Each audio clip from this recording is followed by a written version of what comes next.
2012 সালে বিপিএল এর প্রথম আসরেই শিরোপার খুব কাছে চলে গিয়েছিল বরিশাল বার্নার্স।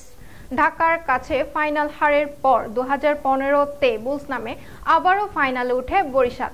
এবার পরাজয় কুমিল্লার কাছে।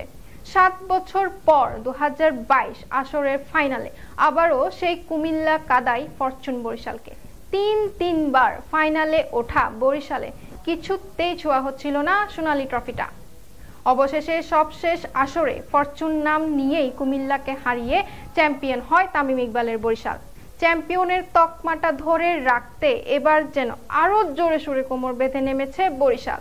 এক কথায় শিরোপা ধরে রাখার মিশনে জাতীয় দলের মতোই শক্তিশালী স্কোয়াড গড়েছে বরিশাল। বরিশালের ব্যাটিং ডিপার্টমেন্টে অধিনায়ক তামিম ইকবালের সঙ্গী মুশফিক ও রিয়াদও এবার বরিশালেই খেলছে।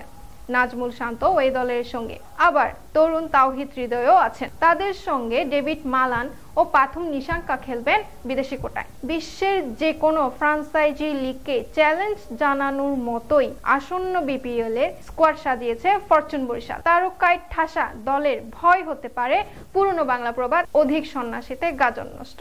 তাদের জন্য বড় উদাহরণ আইপিএল এর রয়্যাল চ্যালেঞ্জার্স বেঙ্গালুরু। যদি তা হয় দ্বিতীয় শিরোপাটা আবারও শোকেজে উঠতে পারে বরিশালের। প্রসঙ্গত বিপিএল এর উদ্বোধনী ম্যাচে আগামীকাল সোমবার দুপুরে দুর্বার রাজশাহীর বিপক্ষে মাঠে নামবে তামিম ইকবালের দল। ম্যাচটি মিরপুর শেরে বাংলা স্টেডিয়ামে অনুষ্ঠিত হবে।